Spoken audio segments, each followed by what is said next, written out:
Und damit herzlich willkommen zu einem weiteren Vlog Mr. Marcel. Schön, dass du eingeschaltet hast, und heute geht es wieder mal um eine Reaction, um eine Reaktion auf ein Video, eine Reportage, die der öffentlich-rechtliche Sender Arte, ehemals Kultursender, paneuropäisch und bla bla bla, ins Netz gestellt hat. Ich hatte ja schon mal vor einiger Zeit eine Reportage kommentiert über eine österreichische Pensionistin, die auswandert nach Bulgarien. Hänge ich euch mal am Ende ran.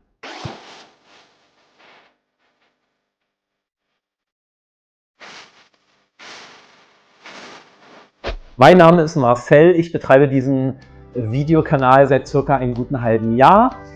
Schön, dass du eingeschaltet hast. Zdravej nochmal an der Stelle, und ich begrüße auch alle neuen Abonnenten, die dazugekommen sind und sich für Bulgarien, für das Leben dort interessieren und sich vielleicht sogar mit dem Gedanken der Auswanderung befassen. Auf dieser Reportage wird ein junger türkischer Mann der türkischen Minderheit in Bulgarien begleitet, der sich auf den Weg nach Europa, speziell nach Deutschland macht, um dort sein Glück zu versuchen und Arbeit aufzunehmen. Vorab nochmal eine kleine Bitte: Wenn du meinen Kanal noch nicht abonniert hast, tu es einfach jetzt oder auch nachdem du das Video dir angeschaut hast. Es würde mir sehr helfen, meine Followerzahlen zu erhöhen, um für dich diesen Content jeden Freitag um 10 Uhr kostenlos in deiner YouTube-App bereitzustellen. Du findest bei mir zahlreiche Videos über Land und Leute und speziell über Mietwohnungen, aber auch Kaufobjekte, Real Estates in Sofia am Schwarzen Meer, aber auch im Inland. Dann lasst uns mal loslegen und schauen, was da Arte uns präsentieren möchte. Papi!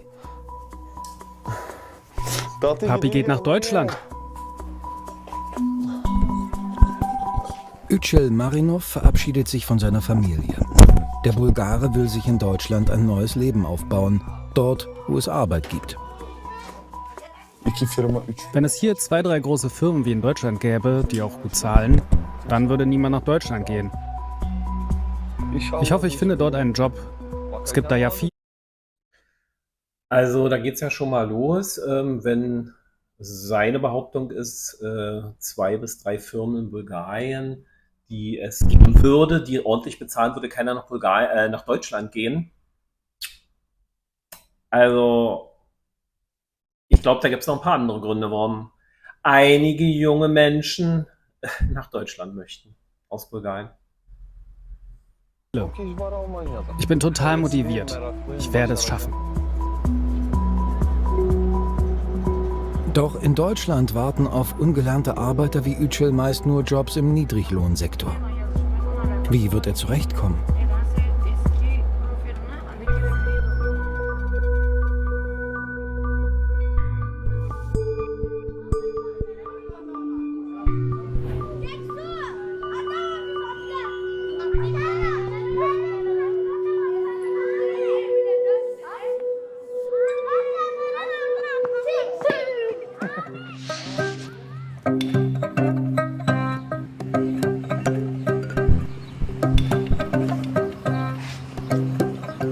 Sechs Monate zuvor, hier in Stolypinovo im Nordosten der Stadt Plovdiv, lebt der 20-jährige Yücel Marinov.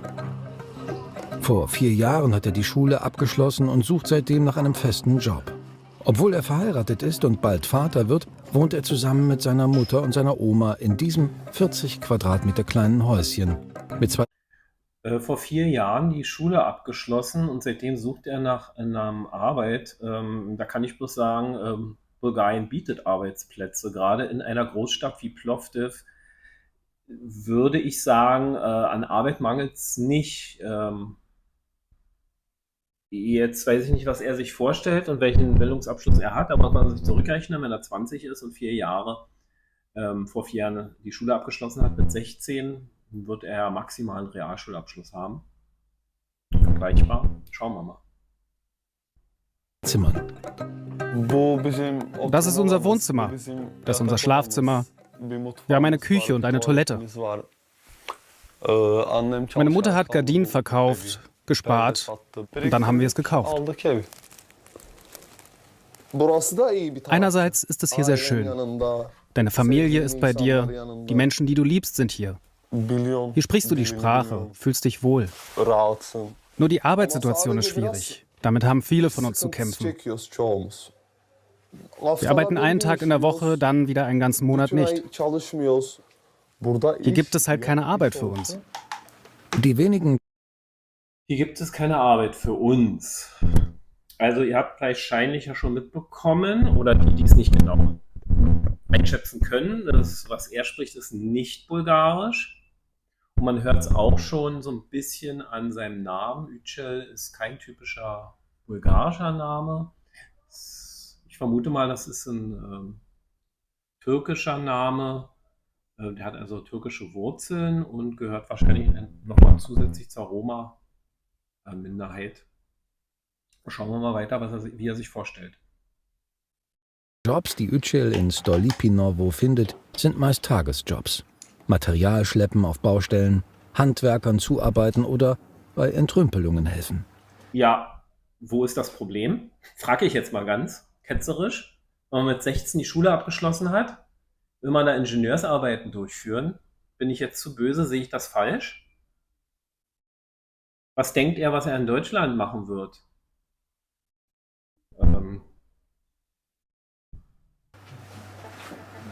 Yücel macht sich auf den Weg zu einem Internetcafé, wo er oft mit Freunden Zeit totschlägt, wenn er mal wieder nichts zu tun hat. In Stolypinowo leben etwa 40.000 Menschen. In Wohnblöcken aus sozialistischer Zeit oder selbstgebauten, oft einstöckigen Häusern und Barackensiedlungen. 85% von ihnen bezeichnen sich als türkische Bulgaren, Nachfahren der Türken während der Herrschaft des Osmanischen Reiches. Die restlichen 15% sind Roma. Das Viertel ist seit Jahrzehnten von Armut und Ausgrenzung geprägt. Die Straßen sind schlecht asphaltiert, das Abwassersystem kollabiert regelmäßig. Eine städtische Müllabfuhr gibt es nicht. Auch Yücel ist türkischer Bulgare. Wie ihm geht es vielen jungen Menschen hier. Sie finden, wenn überhaupt, nur sehr schwer Jobs. Verlässliche Statistiken zur Arbeitslosenquote in Stolypinowo gibt es nicht. Schätzungen gehen von bis zu 90% aus. Okay, also gehört nicht zur Roma-Minderheit, aber zu den türkischen Bulgaren. Ich habe letzten Monat zum Beispiel 2-3 Wochen einen Job gehabt.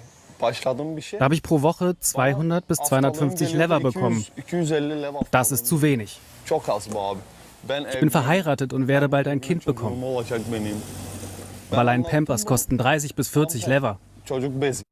Allein Pampers kosten 30 bis 40 Lever, also 20 Euro.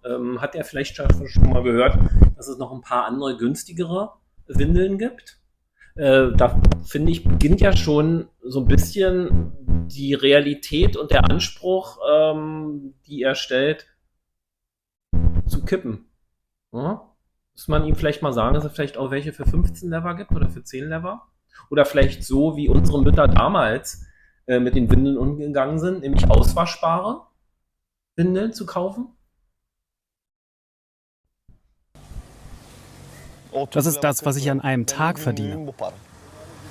Du kannst es hier nicht schaffen. Ich schwöre dir, es ist unmöglich. Yücel ist mit seinen Freunden Imdat und Faik verabredet. Wie er haben auch sie keine festen Jobs. Einer der Gründe für ihre Arbeitslosigkeit ist ihre schlechte Ausbildung. In der Schule hätten entweder die Lehrer versagt oder sie den Unterricht nicht ernst genug genommen.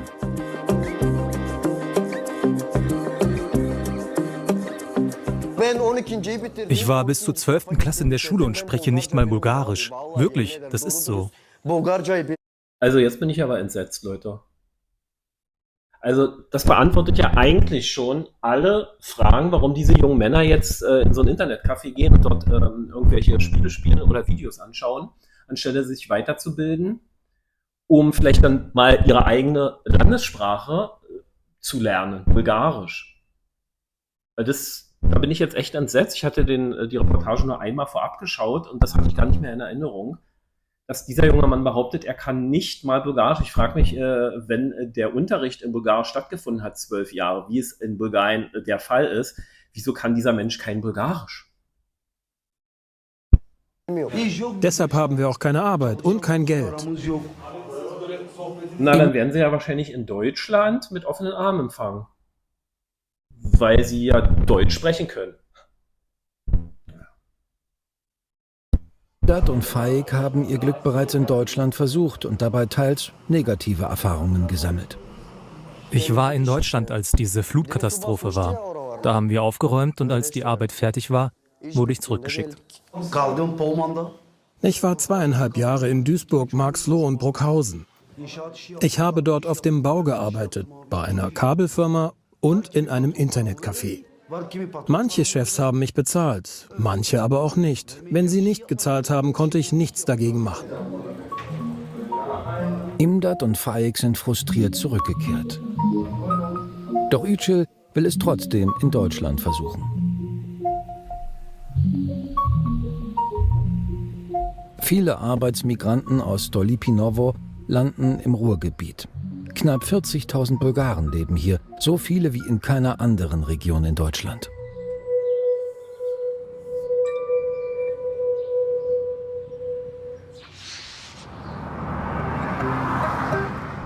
Auch Ferhat Jordanov stammt aus Stolypinovo und lebt seit ein paar Monaten mit seiner Familie in Gelsenkirchen. Jeden Tag fährt er 1 Stunde nach Münster. Hier arbeiten er und seine Frau Naska seit einigen Wochen als Reinigungskräfte an der Universität. Angestellt sind sie bei einem Subunternehmen einer großen Gebäudereinigungsfirma. Beide erhalten den Mindestlohn und arbeiten 5 Stunden täglich. Sie haben die Erfahrung gemacht, dass es zwar Jobs für Bulgaren gibt, es aber immer wieder zu Problemen mit den Arbeitgebern kommt. Immer wieder Probleme mit den Arbeitgebern, nicht mit den Arbeitnehmern.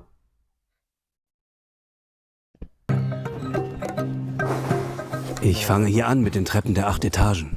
Was muss drüben gemacht werden? Die Treppen wischen und das Geländer putzen. Der Vertrag der beiden ist unbefristet, aber mit einer Probezeit von 6 Monaten. Durchaus ist doch super. Unbefristeter Arbeitsvertrag mit einer Probezeit bekommt jeder andere Deutsche auch. So ein Vertrag wird in Bulgarien sehr selten angeboten, gerade für niedrig qualifizierte Menschen. Also ist ja schon mal positiv. Wo bleibt jetzt der Juko-Effekt in dieser Reportage? Wo? Ich höre nichts. Der ist bis jetzt aus meiner Sicht negativ eingefärbt. In der Branche, aber Ferhat glaubt, dass so Arbeitgeber Festanstellungen vermeiden wollen. Denn bei keinem seiner 5 Jobs in den letzten 8 Monaten hat er länger als die vereinbarte Probezeit gearbeitet. Müsste man sich mal fragen, woran das vielleicht liegt. Also die Arbeitgeber, die ich kenne, die freuen sich, wenn sie verlässliche Arbeitnehmer haben und beschäftigen diese auch über die 6 Monate Probezeit, da es ja auch gerade die Jobs sind, die nicht unbedingt beliebt sind. Das sehe ich ja ein, ja, in der Hausreinigung oder überhaupt in der Reinigung. Müsste man jetzt mal nachfragen, woran lag's? Was sind die Gründe? Okay, bei Probezeiten müssen keine Gründe genannt werden bei Nichtverlängerung. Aber, tja. Ich habe erst für DPD gearbeitet, dann für Kaufland, danach DHL. Ach nein, davor war ich bei einer Reinigungsfirma am Flughafen, aber da wurde uns Lohn abgezogen. Es ist wirklich schwer, ehrliche Arbeit zu finden. Also Arbeit, bei der man nicht betrogen wird.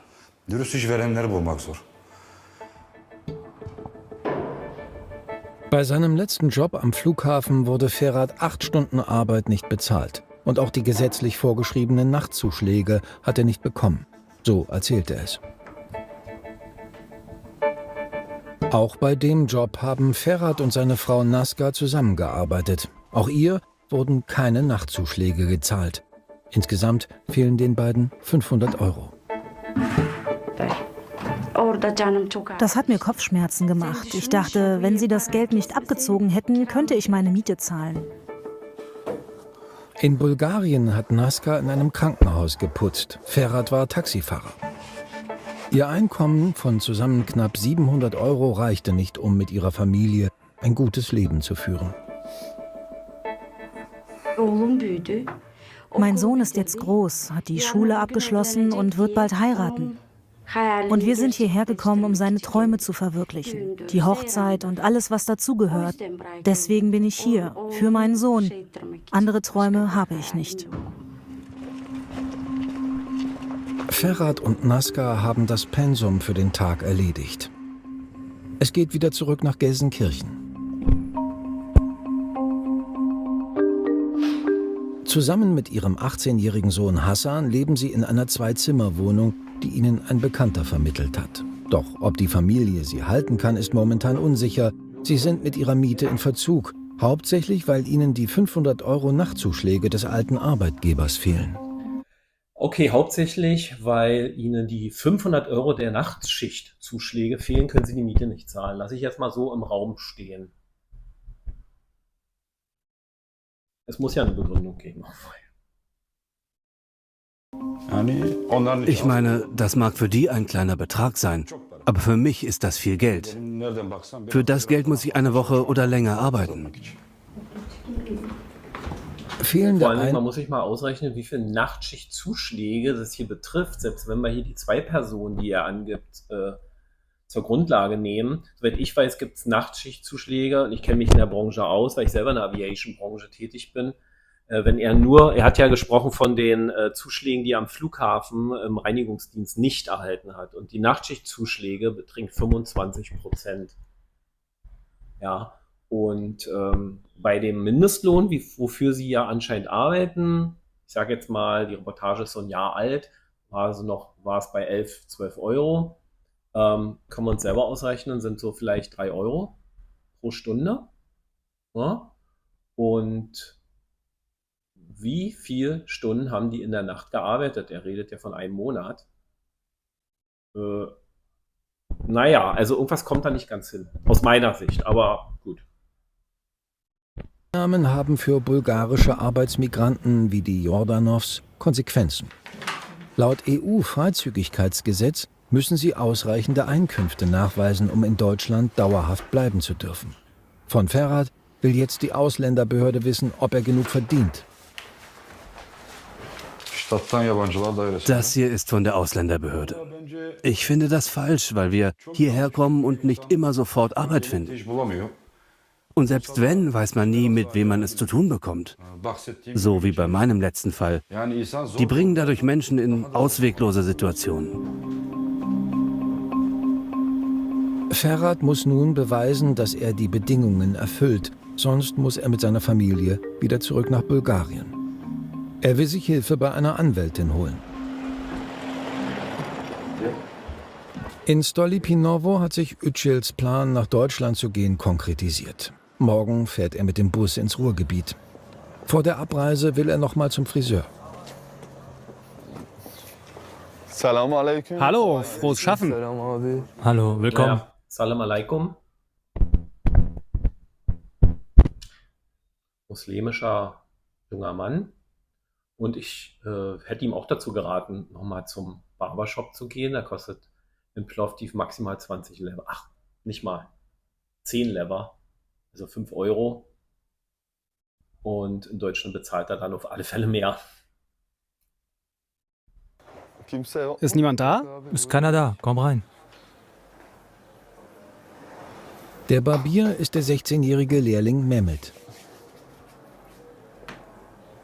In welche Stadt fährst du? Nach Gelsenkirchen.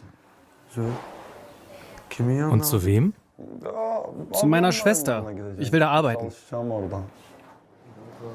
Hast du denn Arbeit da? Mal schauen. Vielleicht fange ich als Reinigungskraft an oder in einem Dönerimbiss. Werden da auch Friseure gebraucht?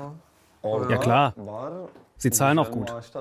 Der Stundenlohn ist 12 oder 12,50 €. Klingt gut. Ja, wirklich. Der Besitzer des Salons, Hassan Beraber, schaut vorbei. Auch er kennt Deutschland.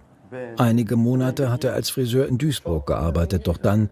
Ich meine, aus denen ihrer Sicht, ja, aus bulgarischer Sicht, sage ich jetzt mal allgemein, sind ja die 12 Euro und 12,50 € wirklich sehr erstrebenswert.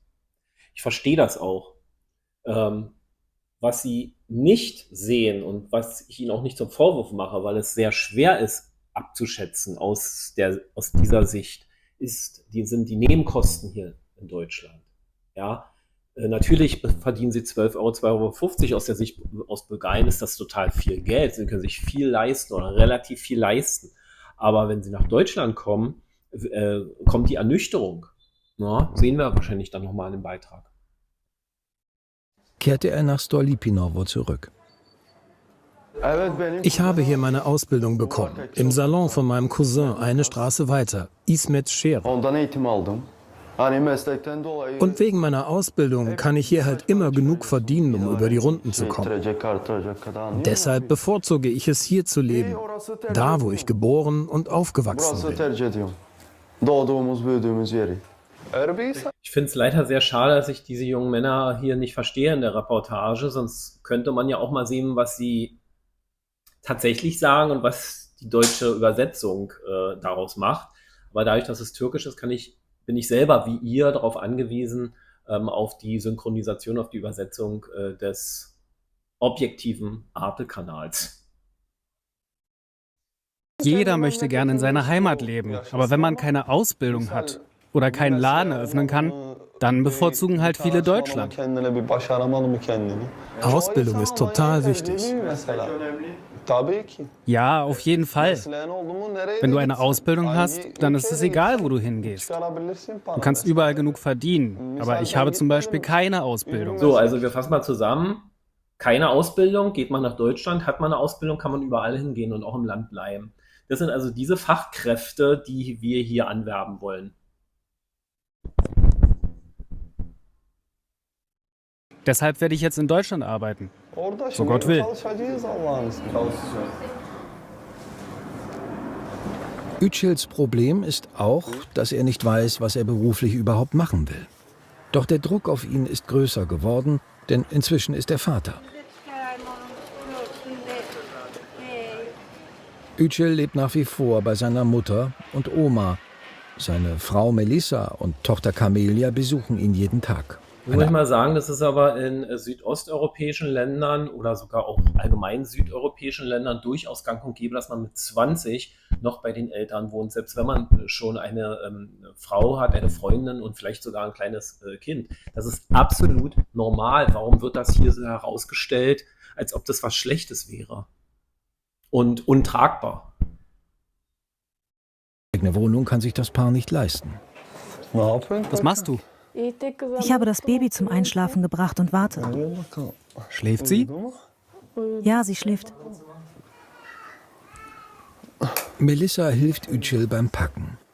Seit 2 Jahren sind die beiden 20-Jährigen verheiratet. Natürlich möchte ich meine Familie nachholen. Aber erstmal muss ich eine Wohnung finden und dann einen Job. Ich muss mir sicher sein können.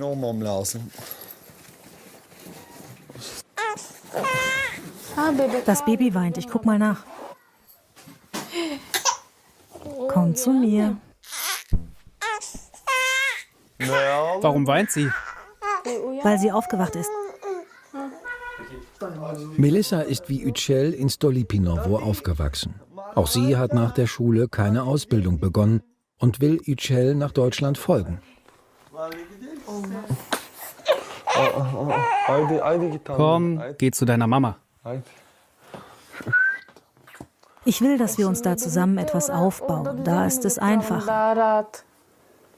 Wir können dann eine eigene Wohnung haben, die wir selber bezahlen. Wir können uns besser um unser Baby kümmern.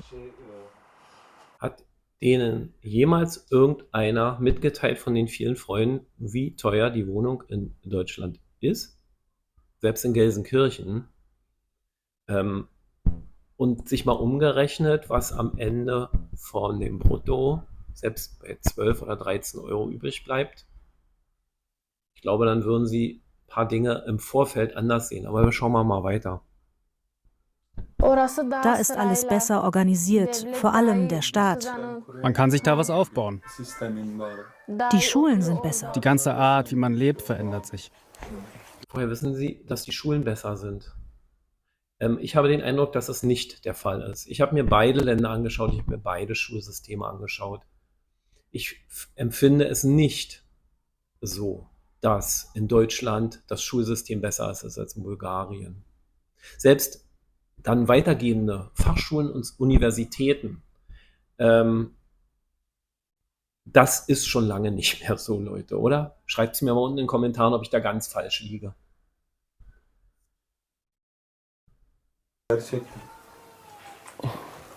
So wie ihr Mann hat auch Melissa noch keinen Plan für ihre berufliche Zukunft. Für ihre Tochter hingegen haben sie konkrete Wünsche. Also kein Plan, was sie machen wollen, aber es soll eine Wohnung sein, das Schulsystem ist besser und das Kind soll super aufwachsen. Haben aber selber noch, sie hat noch keine Vorstellung, was sie machen möchte in Deutschland. Wie kommt diese junge Frau dazu, solche Vorstellungen zu haben? Die sind doch nicht reell. Man kann solche Träume haben, aber sie sind aus meiner Sicht bis jetzt zumindest noch nicht unterfüttert mit dementsprechenden Plänen. Also meine Tochter soll dann dort zur Schule gehen und Deutsch lernen. Ich will, dass sie dort studiert. Also ich könnte mir zum Beispiel vorstellen, dass sie Buchhalterin wird. Da wird gutes Geld verdient.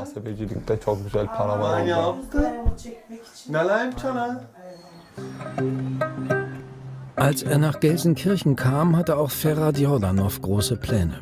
Doch bulgarische Arbeiter wie er landen im Ruhrgebiet meist bei Leiharbeitsfirmen oder Subunternehmern. Oft mit Teilzeitverträgen und zum Mindestlohn. Ferhat ist auf dem Weg nach Duisburg, wo er zusammen mit anderen Landsleuten den Verein Stolipinovo in Europa gegründet hat. Denn viele bulgarische Arbeitsmigranten im Ruhrgebiet sind in einer ähnlichen Situation wie Ferhat. Eine ehemalige Kneipe ist das Vereinsheim.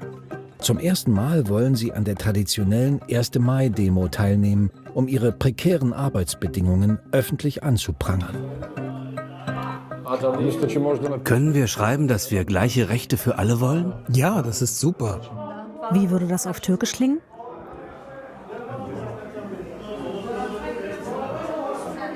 Ferhats Cousin Nasko Mustafa, die bulgarische Soziologin Polina Manolova und der deutsche Soziologe Philipp Lotholz gehören zu den Gründungsmitgliedern. Die Aktivistin Polina Manolova ist in der Nähe von Stolipinovo aufgewachsen und forscht zur Arbeitsmigration in der EU. Polina und Ferhat kennen sich aus der Heimat. Wir wollen mehr Aufmerksamkeit für die Probleme der Arbeitsmigranten. Sie leiden unter verschiedenen Arten von strukturellem Rassismus und institutioneller Diskriminierung. Oh, jetzt haben wir es. Rassismus und Diskriminierung. Gong, gong. Das fehlt noch. Das fehlt noch. Jetzt, mich wundert das, warum das jetzt erst kommt nach 15 Minuten Spielzeit. Und wir glauben, dass ihre Bedürfnisse nicht wirklich wahrgenommen werden. Sie werden von den derzeitigen Gewerkschaftsvertretern nicht wirklich vertreten. Neben dem öffentlichen Protest wollen sie kostenlose Beratungstermine zum Thema Arbeitsrecht für die bulgarische Community anbieten. Wir haben entschieden, uns zu wehren, weil viele unserer bulgarischen Landsleute ihre Rechte oft nicht kennen. Sie denken, dass sie nichts ausrichten können gegen diesen übermächtigen Staat und schweigen lieber.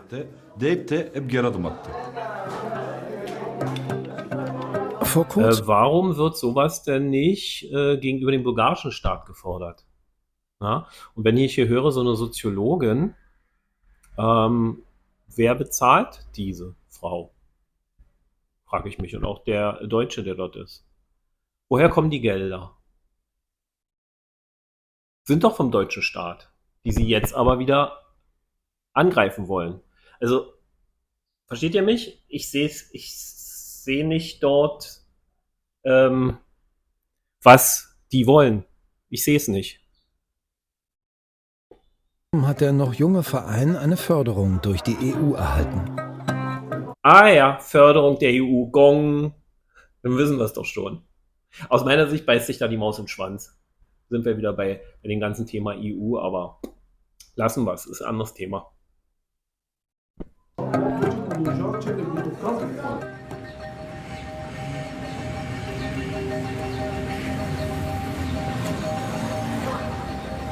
In Stolypinowo heißt es für Yücel Abschied nehmen. Für ihn geht es heute nach Deutschland. Wie viel Toast hast du für mich gemacht? 6 Stück. Oh, das sind viele. Papi! Papi geht nach Deutschland. Okay, ich muss los.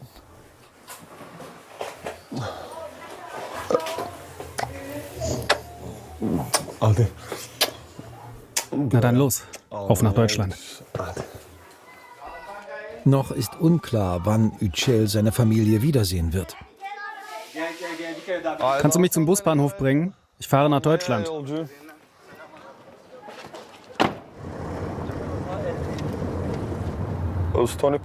Ich fühle mich schlecht, weil ich Stolypinowo verlasse. Weg von meiner Familie, meiner Frau, meinem Kind, meiner Heimat.